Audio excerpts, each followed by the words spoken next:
এই সংকটে আজ জরুরি বৈঠক, তেল সংস্থাগুলির সঙ্গে বৈঠক এবং সেই জরুরি বৈঠকের যাওয়ার আগের ছবি আপনারা দেখছেন। মমতা বন্দ্যোপাধ্যায় তিনি জরুরি বৈঠকে বসছেন, তেল সংস্থাগুলির সঙ্গে বৈঠকে রাজ্য। কথা বলবো, সোমরাজ বন্দ্যোপাধ্যায় রয়েছেন সঙ্গে। সোমরাজ, দেখো, কিছুক্ষণ আগেই মুখ্যমন্ত্রী মমতা বন্দ্যোপাধ্যায় এসে পৌঁছালেন। মুখ্যমন্ত্রী মমতা বন্দ্যোপাধ্যায় একটি জরুরি বৈঠক ডেকেছেন, মূলত এলপিজি সরবরাহ নিয়ে এই জরুরি বৈঠক ডাকলেন মুখ্যমন্ত্রী মমতা বন্দ্যোপাধ্যায়। স্বাস্থ্য দপ্তরের সচিব, স্বাস্থ্য দপ্তরের সচিব থেকে একাধিক দপ্তরের সচিবরা উপস্থিত হয়েছেন। পুলিশের ডিজি, রাজ্যের মুখ্য সচিব, রাজ্যের স্বরাষ্ট্র সচিব ইতিমধ্যে উপস্থিত হয়েছেন এবং বিভিন্ন তেল উৎপাদনকারী সংস্থার প্রতিনিধি তারা উপস্থিত হয়েছেন মুখ্যমন্ত্রী মমতা বন্দ্যোপাধ্যায় ডাকায় জরুরি বৈঠকে। কিছুক্ষণ আগেই আলিপুরের সৌজন্যে এই বৈঠক শুরু হলো এবং যেটা জানা যাচ্ছে যে এই বৈঠকে মুখ্যমন্ত্রী মমতা বন্দ্যোপাধ্যায় পর্যালোচনা করবেন এখনো পর্যন্ত রাজ্যে কত শতাংশ তেল মজুত রয়েছে, এলপিজির কি অবস্থা রয়েছে তা নিয়ে পর্যালোচনা করতে মুখ্যমন্ত্রী মমতা বন্দ্যোপাধ্যায় এই জরুরি বৈঠক ডাকলেন। কিছুক্ষণ আগেই রাজ্যের মুখ্য সচিব নন্দিনী চক্রবর্তী নবান্নে প্রাথমিকভাবে তেল উৎপাদনকারী সংস্থাগুলির সঙ্গে বৈঠক করেন।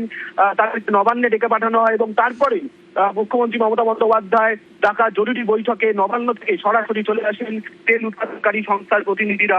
ভারত পেট্রোলিয়াম থেকে শুরু করে ইন্ডিয়ান অয়েল, একাধিক তেল সংস্থার প্রতিনিধিরা এসে উপস্থিত হয়েছেন এবং মুখ্যমন্ত্রী মমতা বন্দ্যোপাধ্যায় এই বৈঠক থেকে মূলত বিভিন্ন যে তেল উৎপাদনকারী সংস্থাগুলি রয়েছে তাদের কাছে এখনো পর্যন্ত কত শতাংশ তেল মজুত রয়েছে, এছাড়াও বিভিন্ন যে গ্যাস উৎপাদনকারী সংস্থা তাদের কাছে কত শতাংশ এখন এলপিজি মজুত রয়েছে, বিস্তারিত খতিয়ান নেবেন মুখ্যমন্ত্রী মমতা বন্দ্যোপাধ্যায় এবং সেই কারণেই এই জরুরি বৈঠক মুখ্যমন্ত্রী মমতা বন্দ্যোপাধ্যায় ডেকেছেন এবং এই বৈঠক ইতিমধ্যেই শুরু হয়েছে।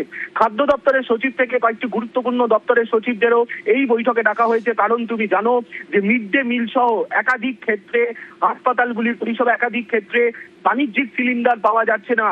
তাই সেই সংকট কিভাবে মোকাবিলা করতে হবে তার জন্য মুখ্যমন্ত্রী মমতা বন্দ্যোপাধ্যায় বৈঠক, যেখানে খাদ্য দপ্তরের সচিব সহ কয়েকটি দপ্তরের সচিবদের এই বৈঠকে ডেকে পাঠানো হয়েছে এবং এই বৈঠকে মূলত মুখ্যমন্ত্রী মমতা বন্দ্যোপাধ্যায় এই সংকট মোকাবিলায় রাজ্য সরকার কিভাবে পদক্ষেপ করবে তা নিয়েই আলোচনা করতে এই বৈঠক ডেকেছেন। ইতিমধ্যেই মুখ্যমন্ত্রী মমতা বন্দ্যোপাধ্যায় এসে উপস্থিত হয়েছেন, রাজ্য পুলিশের শীর্ষ আধিকারিকরা তারাও উপস্থিত হয়েছেন এবং পর্যালোচনা বৈঠক মুখ্যমন্ত্রী মমতা বন্দ্যোপাধ্যায় শুরু করেছেন।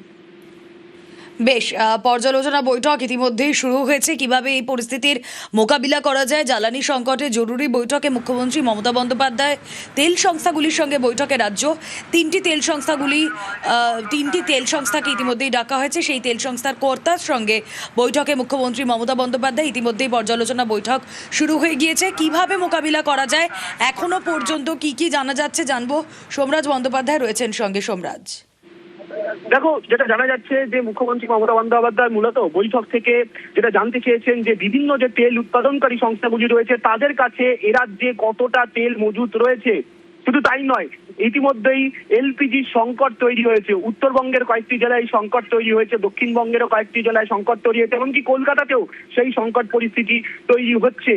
ফলত গোটা বিষয়টিকে মাথায় রেখে এলপিজি এখনো পর্যন্ত কত মজুত রয়েছে সেটাই মুখ্যমন্ত্রী মমতা বন্দ্যোপাধ্যায় জানতে চান বিভিন্ন তেল উৎপাদনকারী ও গ্যাস উৎপাদনকারী সংস্থাগুলির থেকে।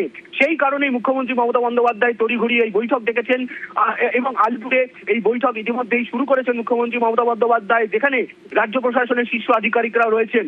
তোমাকে জানিয়ে রাখি, বিকেল 4টে থেকে মুখ্য সচিব নন্দিনী চক্রবর্তী তড়িঘড়ি বৈঠক দেখেন বিভিন্ন তেল উৎপাদনকারী সংস্থা ও গ্যাস উৎপাদনকারী সংস্থাগুলিকে নিয়ে।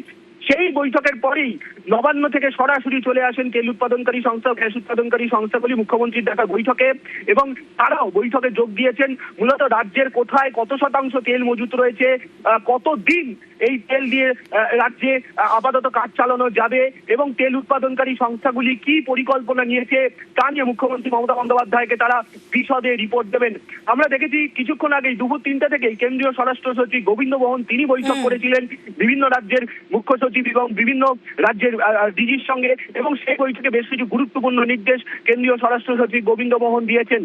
তারপরেই মুখ্য সচিব একটি বৈঠক করেন এবং সেই বৈঠকের পরেই মুখ্যমন্ত্রী মমতা বন্দ্যোপাধ্যায় একটি উচ্চ পর্যায়ের বৈঠক ইতিমধ্যেই শুরু করেছে। ইতিমধ্যেই তেল উৎপাদনকারী সংস্থাগুলি তাদের কাছে কত তেল মজুত রয়েছে এবং সেই তেল মজুত দিয়ে তারা কতদিন চালাতে পারবেন এবং এলপিজি কি অবস্থা রয়েছে, কারণ আমরা দেখতে পাচ্ছি ইতিমধ্যে শুধু কলকাতায় নয় বিভিন্ন জেলায় জেলায় এলপিজি সংকট তৈরি হয়েছে। গ্যাস বুকিং এর ক্ষেত্রে বেশ কিছু নিয়ম করা হয়েছে।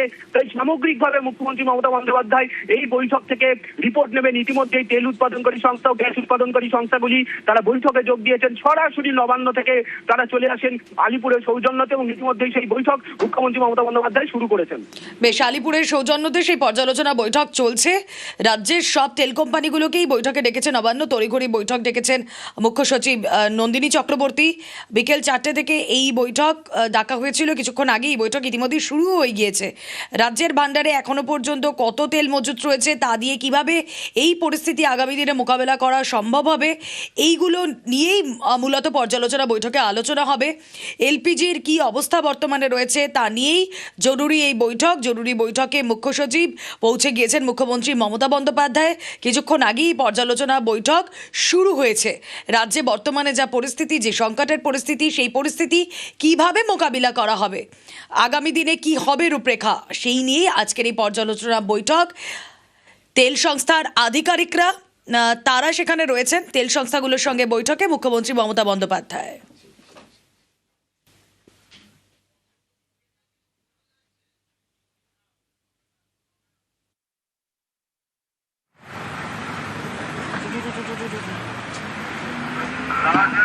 control, sir. I need control, sir.